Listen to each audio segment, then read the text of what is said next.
দুর্গাপুজোর জন্য এবার তো আস্তে আস্তে নিজেকে রেডি করতেই হবে। হাই গাইস, আমি অনুষ্কা চলেছি একটা নতুন ভিডিও নিয়ে। তো আজকে আমি অরিত্রা দিদি একটা স্যালনে এসেছি। দেখতে পাচ্ছ আমার চুলের কি অবস্থা। তো একটা হেয়ার কাট করানোর জন্য আমি এসেছি। তো ফার্স্টে দিদিভাই বসে গেছিলো, আর তারপরে অরিত্রা হেয়ার ওয়াশের জন্য চলে গেছিলো, আর আমি এখানে ওয়েট করছিলাম। এখানে অরিত্রার হেয়ার ওয়াশ চলছে, দেন আমারও হেয়ার ওয়াশের টাইম চলে গেলো। তো এখানে আমারও হেয়ার ওয়াশ চলছে, দেন তারপরে আমাকে ডাকা হবে হেয়ার কাটিংয়ের জন্য। আর এখানে দেখতে পাচ্ছ দিভাইয়ের হেয়ার কাটটা হয়ে গেছে, বেশ সুন্দর কিন্তু লাগছিলো। তো তারপর আমি বসে পড়লাম হেয়ার কাটিংয়ের জন্য।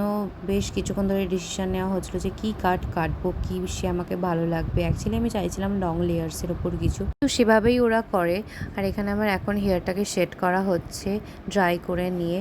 তো পার্লারে বেশ ভালোই লাগছিলো আমার হেয়ারটাকে দেখতে। আসলে আমি ওদেরকে বলেছিলাম বেশি শর্ট যেন না হয়, বাট আমি বুঝতে পারিনি যে একদমই মানে ছোট ছোট করে হেয়ারটা আমার কাটা হয়েছে। বাড়িতে এসে দেখছি আমার হেয়ারটা বেশি লেন্থে কমেইনি, যার জন্য বেশি কিছু বোঝা যাচ্ছিলো না যে আমি চুল কেটেছি কি কাটিনি।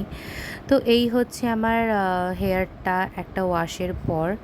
তো কিছুটা এরকম লাগছিলো, খুব একটা বোঝা যাচ্ছিলো না, বাট ইটস ওকে। নেক্সট বার আমি আরেকটু লেন্থে ছোটো করতে চাই।